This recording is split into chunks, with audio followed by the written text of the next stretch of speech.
When one is both trans and lesbian and in the national security space, the coming out comes in a lot of different vectors and angles.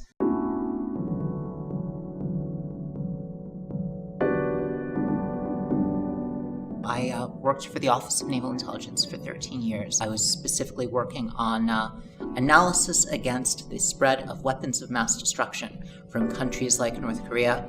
There's part of me that thought that maybe working in such a job, it could be fulfilling enough that maybe I don't need to be fulfilled in my gender identity. Maybe I can negotiate something of a half-life. But I found in only 2 years, it just wasn't working out. But given the time and the climate, I figured I'd have to leave.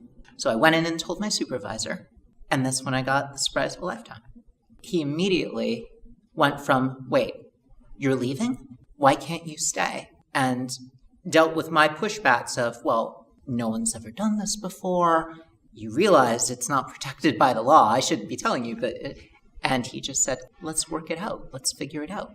And it went up the chain of command, civilians and military. The commanding officer of the Office of Naval Intelligence made a determination to simply give me everything I asked for, which was to be treated just like everybody else, allowed to continue to do my job, and that was that. There were people who had never met me that had a lot of misunderstandings. The biggest example of this was there was a town hall, and this person from another part of the organization stands up and confronts the captain, saying, there's this drag queen that's going to be using our bathrooms, and it's disgusting, and you've got to stop this, and you've got to prevent this, Captain. And half the people in that auditorium applauded her. And the captain then gave this 1-minute speech that just shut that down. He said, this is about our Navy values, courage and commitment. This is about mission. I've looked at this, I've given an order, and that is final. And then the other half of the room applauded.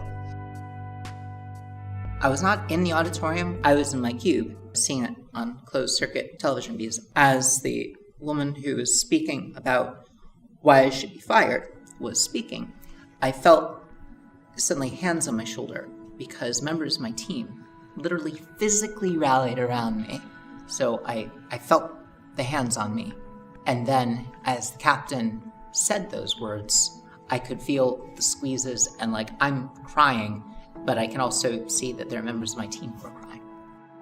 And that I could see in that instance that not only was that day okay, but that all the future days were going to be okay.